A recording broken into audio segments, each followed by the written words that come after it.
Magkarabi, masanto siya sa labi kay amin. Maray na banggi sa Indogobos, maradyaw na liyom sa Idyogrot. Mayang mayang kapisit ni Luzon, Visayas, Mindanao, up to Sabah. Ako po si Erik Espina at ito po ang inyong Republika. Live po ang itong ating programa ngayong gabi. At pwede po kayong tumawag, pwede po kayong mag-text para mabasahin po natin sa ere. Bihira-bihira lang po ito. Pagkakataon na po ito. Tamang-tama po dahil ang ating pag-uusapan ay may kinalaman sa pambansang katiwasayan o sa Ingles ay national security. At ang ating magiging panauhin ay dating congressman at siya rin po ay may kinalaman sa national security. Walang iba pwede si Secretary Roilo Golez, former national security advisor. Good evening. Good evening, Erik. Gabi sa mga tagapagkinig at viewers. Thank you so much for inviting me. Yes. National security, peace and order, this is part of the new administration's thrust. In so many words, whether it's the West Philippine Sea, whether it's the fight against drugs, criminality, peace process, there are noble approaches. Would that be a fair statement from your spectacles? Yeah, I think so. Well, with about 48 hours before the new administration, gusto ko sabihin na ang hinihintay natin ngayon, what we can expect is something really new. A real change, not only in style, but also in substance. In approach, in the dynamics of governance.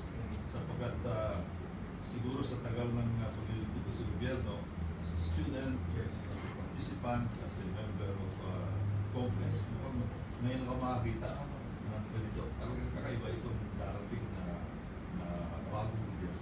Even as a military man. Yes, Pati military man. even as a military man, medyo iba ang approach. Yung geopolitics, yung diplomacy. All of a sudden, the Philippines has become the center of attention of the world. Yes. Because of their expectations on the kind of leadership and the kind of trust that the incoming president will have. Being a former national security advisor, were you surprised? Were you highly observant? Surgical? In fact, when the president said we're going to open peace talks again with the CPP, NDF, what was your initial reaction? Well, kasi lahat ng presidente meron ganyang approach. Yes, yes, Except I think President Erik. Yes, yes. Si FBR Yes. had a peace process not only with the left but also with the rightists kasi nung panahon Yes, yes. papapasok lang katatapos lamang Yes. ng rightist movement. In fact, I was part as a congressman, part ako ng panel. Tapos pagpasok ni GMA, ganoon din. Ako naman, national security advisor at in the background, tumutulong kami in the crafting of a draft agreement, particularly with the left, with the NDF, that is Muslim Yes. Mindanao, MILF. MILF. Pagkatapos itong kay President Pinoy, Yes. going, ganoon din. Then now, well, we have a very noble approach Yes. kasi yung peace process with the NDF, parang kasama sa peace process yung accepting them Yes. into the government. Yes. In fact, two departments are going to be handled by what we call personalities associated with the left. Yes. Yung Bayan Muna Group, Yes. yung Anak Pawis, Gabriela, etc. This is a diplomatic way, when we say this is novel because this would have never been thought of in previous administrations. That's right. Almost parang unheard of, the novel approach, and very aggressive, I would say. At that And time, it very innovative. But of course, it takes the kind of leader, the kind of personality that we're going to have as president to be able to do something like that. Bold and rather adventurous. okay. And very innovative and willing to try something untested in past administrations. conditions have ripened to this point. If this was attempted before, it would have been unheard of. It would have been outright rejected. You would have probably even advised against it. Precisely. At the time. Iba hindi yung sigurado sabihin, iba tayo muna. Baka hindi pumayag ang military dyan. Yes. Kasi, tulad, halimbawa, yung DSWD is Yes. supposed to be handled by someone identified with the, let's call it the Bayan Muna group. Yes, Kasi yes. marami sila. During the previous administrations, especially now as the National Security Advisor, the DSWD was part of the government arm, was a government arm that was part winning the hearts and minds of the people. Yes. To make sure that they would have confidence in the government. Yes, yes.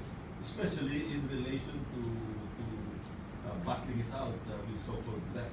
Yes. Pero ngayon, yung left ang may hawak ng DSWD. And But I think in this particular case, it would take someone like incoming President Digong Duterte, who obviously has the confidence to be able to try something as innovative as this. Kasi kung medyo mahina ang kumpiyansa mo sa sarili mo, sa leadership mo, baka mag-alanganin ka.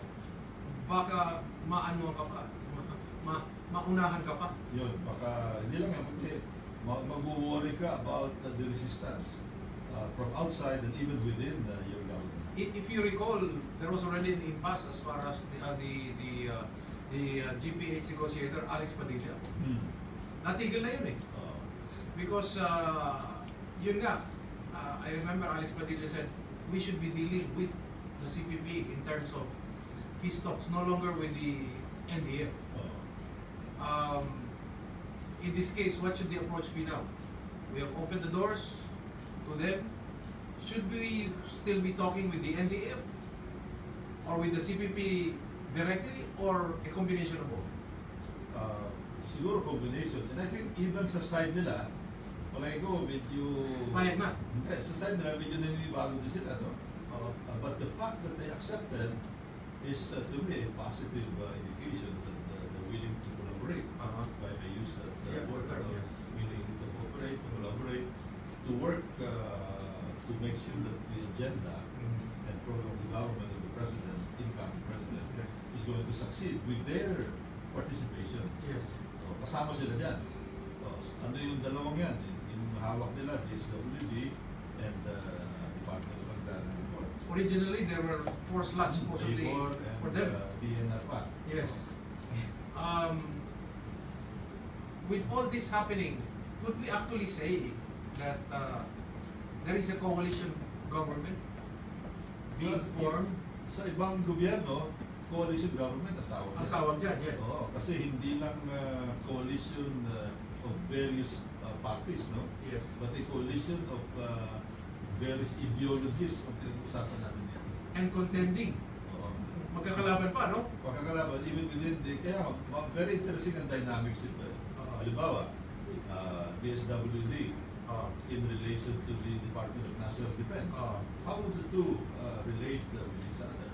Kasi ibang agenda ng DND, winning the hearts and minds. Yes. No?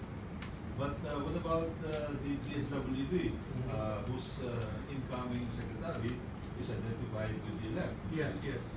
NDF, Yes. with even the CPP, NPA. Paano gagawin niya in areas that are affected? Yes. Kasi not affected, influenced by the CPP, NPA, Yes. by the NDF. Paano magiging action doon? What's going to happen? Sasabihin ng BNP, teka na, medyo na-agrabyado ang military yan. Yes. Dahil that's a very interesting magiging dynamics dito. Agrarian reform would also be something different. Kasi siyempre, mayroon yung NDF, CPP, NPA, have their own definition of what agrarian reform is. Diba, dapat i-isipin dito. Meron pang iba na baka kailangan bang gawin. But I understand that the policy of the president is to already define the limit of Yes. the coverage of agrarian reform and just work on the existing. In Yes. other words, have emphasis on production, on productivity, instead of land distribution. Mr. Secretary, what would happen if in case, in the peace talks, we're only going to deal with the NDF and not with the CPP, Yan what ang- would that indicate? Baka yan ang hindi pwede kasi Kailangan yung dalawa magkasama, Kailangan no? yung dalawa eh. Kasi kasama sa peace process yung laying down of arms. Yes. Hindi man NBF ang may hawak ng armas. Yes. Kasama yan sila. Oo. It's very vital. That's the ultimate result, ultimate objective of the peace process. Pwede rin CPP lang, in fact, kahit walang NDF. Kasi sabi daw nila, actually may hawak ng NDF, CPP din eh. Natatawa na kaya ako na lang sasabi na.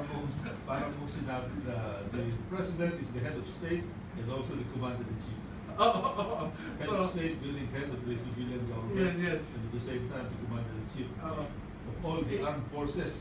In so many Hindi words. lang in ANP, but Oo. the PNP, the Coast Guard, everything. in short, the peace talks can only succeed pag nandyan yung CPP, NDF, combination ito, or CPP.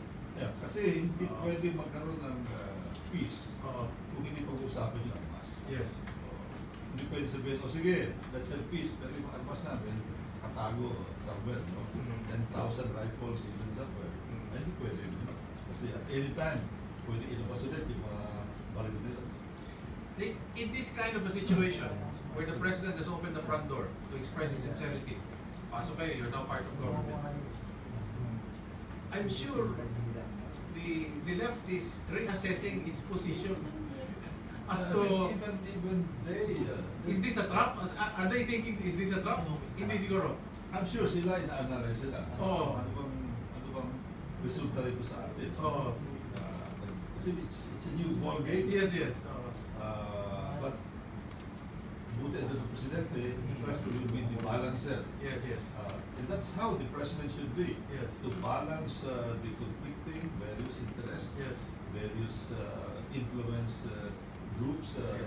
in the government and in society. That's why he has to stay strong Yeah. and healthy. Kaya malakas yan. Hindi lang healthy, kundi yung political will niya Oo.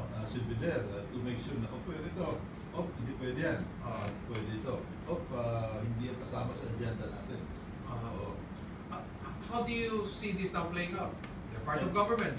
And I think in this particular case, he has the advantage because kilala siya na mayroong political will. Kilala siya na he wants to be able to do something that he wants to do. Okay. Oo, doon pa lang lamang na siya. Because he projects that image of a strong man for good. I don't know whether they need a plenum to discuss this, no? But is it possible that now that they're part of government, should they still, I would ask you, should they continue protesting on the streets?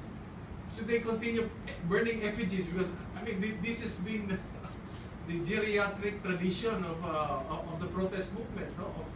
Of every revolutionary government. Now that they are part of our movement, now that they're part of government, should they continue burning effigies? Should Well, they? tingnan natin yung history. No? Oo. Look at history. During the I- laban kay Marcos, sila, no? I'll cut you off at a very interesting point. We're going to pause for a few reminders. Parang Sasabihin